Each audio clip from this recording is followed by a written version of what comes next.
E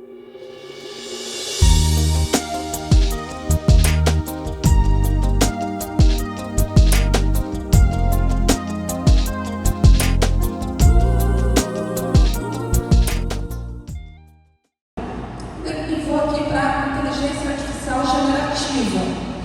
O que é inteligência artificial generativa? É a inteligência artificial que permite gerar conteúdo, entre aspas, inédito. Bem entre aspas, porque de inédito não tem muita coisa. Mas, do ponto de vista do algoritmo, é uma geração de conteúdo e esse conceito tem uma importância muito grande.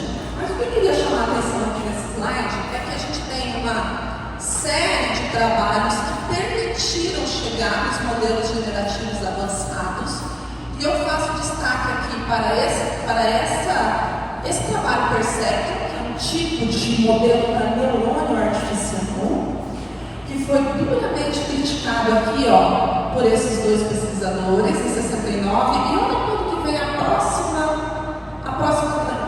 grande marco, anos depois.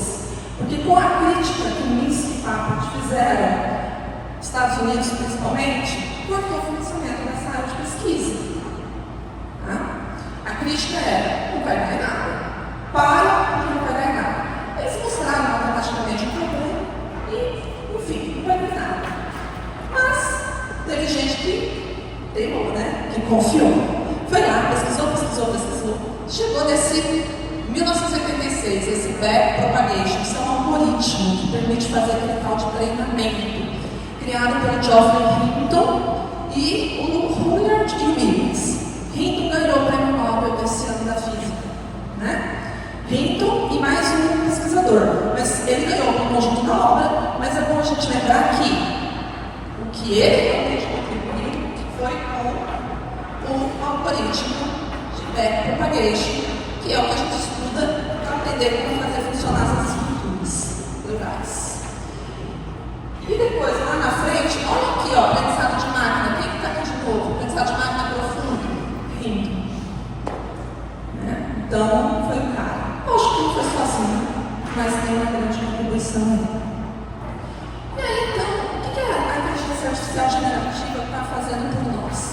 Ela está fazendo processamento de língua natural. É isso que ela faz. Ao fazer isso e adaptando isso para outros contextos, está permitindo que a gente gere texto, que a gente faça, que a máquina faça, converse com a gente, gere imagens, gere áudio, gerar, tudo gerado. E lembrando que vem da rede neural, então é indutivo. Logo, para conseguir fazer toda essa estrutura que a gente vê, precisa de dados, treinamento, máquina, e o raciocínio indutivo é falho. Não dá para confiar. Nossa, professora, mas o ChatGPT é tão bom,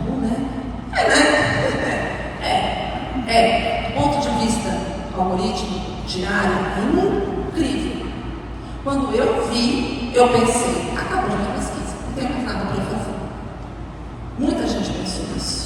Depois a gente foi entendendo melhor, que tinham coisas ali importantes a serem discutidas e tudo deu certo, A gente está usando e as pessoas estão entendendo.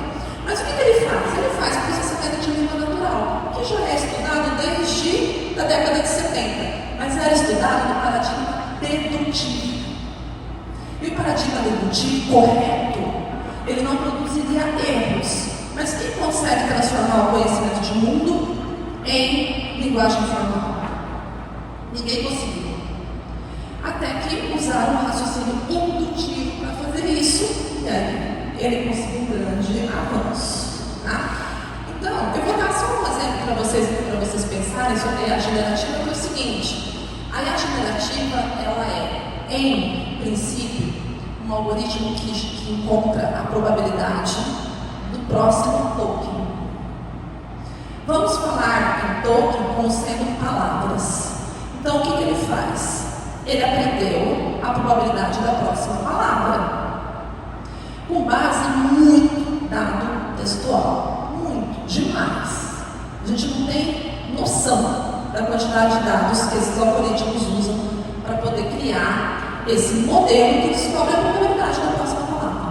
Então, se a gente fizer um exercício aqui, né, e eu vou escrever um e-mail, e eu começar a escrever, segue anexo ofício para, qual que é a palavra mais provável? Sei lá, na minha cabeça, né, providências. Tá bom, agora, põe na minha cabeça de novo, segue ofício, segue anexo ofício para providências, o que eu vou escrever? Eu vou escrever cabíveis. Então, veja que é natural. As palavras mais prováveis. Claro que não é puramente isso que acontece na nossa cabeça, mas essa é a ideia da IA generativa. A palavra mais provável. Tá? Ou eles também usam toda uma abstração aí de palavras e caracteres, e fonemas, sílabas, um monte de coisas relacionadas. Tá? Então é isso que a IA generativa faz. E ela gera o que é de conteúdo original, nesse sentido, de geração. Mas, se eu perguntar para vocês qual é a capital de um estado aqui no Brasil, vocês rapidamente vão me responder. Quer dizer, talvez a gente pense um pouco, né? Mas a gente vai responder com certa facilidade. Por quê? Nós somos expostos a essa informação na nossa vida inteira. Mas se eu perguntar para vocês qual é a capital de um estado, de uma província italiana, de um estado americano, alguns vão saber, outros não vão, muitos não saberão. Por quê? Porque não tem capacidade? Não, porque não é exposto. E é isso que acontece com a IA generativa. Tá? Ela é exposta a uma série de informações e ela é capaz de reproduzir. Só que ela reproduz com um grau ali digamos assim, eu não quero falar a palavra criatividade porque não é. Mas vou dizer aleatoriedade, mas dentro das probabilidades. Então vai fazer sentido e vai ser original, entre aspas, mas está reproduzindo aquilo que ela foi exposta. Tá? E aí a gente chega nesses grandes modelos de linguagem, vou pular aqui um pouquinho, tá? Só para mostrar para vocês o seguinte, tem uma história também aí, tá? Continua, grandes modelos de linguagem são esses modelos que conseguem processar língua, tá? Mas língua é palavra é letra, não é número. Como é que isso funciona? Bom, aí tem uma outra vertente de história, né? O processamento de língua natural inicialmente transformava palavras em vetores desse tipo, tá? Que diz respeito a um vetor que representa um vocabulário e ao número que diz qual palavra eu estou me referindo naquele momento. Transformei uma palavra num vetor numérico. Mas isso é muito primitivo. Então, passamos a trabalhar com o que nós chamamos de embeddings. Tá? Esses embeddings, os melhores embeddings que a gente tem, que são formas de criar um vetor para representar uma palavra, né, um número para representar uma palavra, é de 2015 para cá, muito novo. Tá? E o que eles fazem? Eles transformam as palavras em vetores mais complexos. Só que esses vetores aqui, a forma como essas coordenadas são estabelecidas, ela vem também de um treinamento em cima de um corpus, em cima de texto, tá? Do uso da língua. E essa representação consegue posicionar, isso aqui é uma abstração, mas ela é válida, tá? Consegue posicionar uma palavra num espaço vetorial que tem topologia. Então, o vetor tem direção. Esses vetores podem ter vizinhanças. E as palavras são posicionadas nesse espaço de forma contextualizada. Então, só para dar um exemplo, aqui em cima, aqui eu tenho a palavra sobrinho, aqui embaixo eu tenho a palavra sobrinha, tio, tia, irmã, irmão. Os vetores estão posicionados de uma maneira que existe uma relação entre essas palavras. Isso, junto com o aprendizado profundo, permitiu a criação do que a gente chama hoje de grandes modelos de linguagem.